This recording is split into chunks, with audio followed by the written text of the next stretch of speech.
Maintenant, Madame Elisabeth Doineau, rapporteure générale de la Commission des Affaires sociales pour 10 minutes. Merci Monsieur le Président, Mesdames, Messieurs les ministres, Madame la Présidente de la Commission des Affaires sociales, Monsieur le rapporteur pour avis de la Commission des Finances, mes chers collègues. Nous nous apprêtons à examiner le premier projet de loi de financement de la sécurité sociale de la législature. Ces conditions d'examen par l'Assemblée nationale ont été particulières. Vous n'allez pas me contredire. Les députés ont tout d'abord rejeté les premières et deuxièmes parties du texte relatives aux comptes du dernier exercice clos et à la rectification des prévisions de recettes et aux objectifs de dépenses de l'année en cours 2022.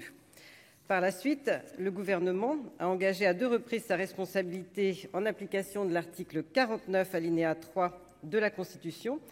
Une première fois sur la 3e partie du texte relative aux recettes de l'année à venir, avant même d'avoir commencé l'examen de cette partie. Une seconde fois sur la 4e partie relative aux dépenses de l'année et à venir sur l'ensemble du PLFSS, après avoir examiné quelques articles concernant pour l'essentiel la branche autonomie. Il en résulte que le PLFSS pour 2023 nous arrive tronqué, vidé de ses 2 premières parties, ce qui est assez inédit, que le gouvernement n'a pas pu rétablir quand il a engagé sa responsabilité sur les parties suivantes. Surtout, le débat parlementaire lui-même a jusqu'à présent été tronqué. Au vu des enjeux financiers et politiques particulièrement importants des projets de loi de financement de la sécurité sociale, nous avons donc la responsabilité de faire vivre au Sénat des débats complets sur le PLFSS pour 2023. Soyez sûrs, Mesdames, Messieurs les ministres, que ces débats seront à l'image du Sénat, c'est-à-dire sérieux et respectueux, mais aussi exigeants et parfois en contradiction avec votre approche. J'en arrive au contenu de ce projet de financement de la sécurité sociale. Comme l'ont dit les ministres, les comptes de la sécurité sociale s'améliorent depuis le trou d'air historique de l'année 2020, pic de la crise sanitaire, économique et sociale provoquée par l'épidémie de Covid-19. De ce point de vue, le gouvernement considère que l'année à venir, 2023, devrait de nouveau marquer une progression avec un déficit réduit à 7,2 milliards d'euros. Cela reste significatif, bien sûr pour des comptes censés être équilibrés, mais nous sommes loin des quelques 39,8 milliards d'euros de 2020, record historique de déficit des comptes sociaux. Nous en acceptons l'augure. Cependant, notre commission a exprimé son inquiétude face aux chiffres que vous nous présentez. Inquiétude quant à la crédibilité des comptes pour 2023, tout d'abord. Le tableau d'équilibre repose sur des hypothèses que le Haut Conseil des finances publiques qualifie d'optimistes. D'une part, pour ce qui concerne les recettes, le gouvernement prévoit une croissance du PIB de 1% et une nouvelle progression de la masse salariale à 5%. D'autre part, pour ce qui concerne les dépenses, le gouvernement prévoit une quasi-disparition des dépenses liées au Covid-19, la provision correspondant à seulement 1 milliard d'euros. Ça nous semble un peu faible, ce qui devra là aussi être vérifié et nous comptons nous donner les moyens de le faire. Et nous comptons vous donner les moyens de le faire. Vous ne comptez d'ailleurs que sur cette vision optimiste de la conjoncture économique et sanitaire pour tenir les comptes et pas sur les mesures que vous prendrez. À cet égard, il est significatif que le solde que nous transmet l'Assemblée nationale est égal au solde tendanciel, c'est-à-dire au solde que l'on constaterait sans prendre aucune mesure, en définitive, au niveau de ce PLFSS.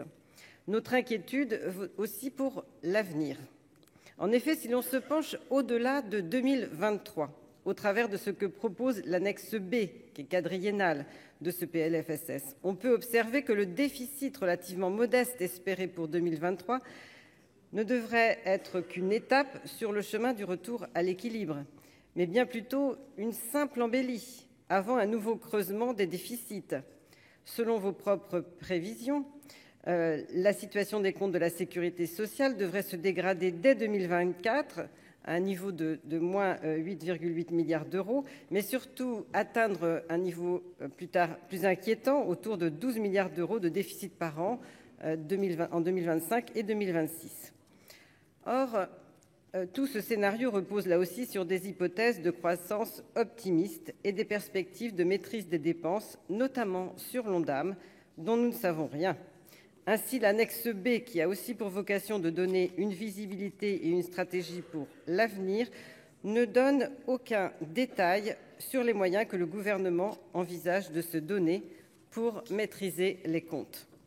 Par exemple, il est tout juste précisé que le solde de la branche vieillesse bénéficierait de l'objectif d'élévation progressive de l'âge effectif de départ sur le quinquennat. Le Haut Conseil des finances publiques déplore lui aussi que vos prévisions supposent des effets importants et immédiats de réforme, dont ni les modalités, ni les impacts, ni le calendrier ne sont documentés. En somme, cette trajectoire qui devrait se dégrader dès 2024 reste, hélas, une version optimiste de l'avenir des comptes sociaux. Il est donc à craindre que les déficits continuent de s'accumuler et que de nouveaux transferts à la Cades doivent être envisagés à l'avenir. Dans cette situation, la Commission des affaires sociales a adopté une approche responsable de ce PLFSS. Pour la résumer en quelques mots, la Commission proposera tout d'abord de rétablir les parties de loi de financement de la sécurité sociale qui doivent exister, quitte à les corriger, comme en première partie, de marquer notre refus de la vision que le gouvernement présente de l'avenir de la sécurité sociale à l'annexe B, à la sincérité douteuse et à la dimension stratégique absente, de poser nous-mêmes des jalons de véritables mesures d'équilibre, en particulier sur les retraites, mais aussi en proposant quelques recettes supplémentaires. Et de renforcer enfin le contrôle du Parlement, notamment dans le cas où les hypothèses optimistes du gouvernement ne se vérifieraient pas, par exemple en cas de dépassement significatif de l'Ondam et des dépenses d'urgence. Vous l'aurez compris, mesdames, messieurs les ministres, nous serons tout au long de ce débat que nous espérons riche, des interlocuteurs à la fois exigeants mais constructifs et quelquefois, si nécessaire, des contradicteurs. Je vous remercie de votre attention. Merci, Madame la rapporteure générale. La parole est maintenant à Madame Corinne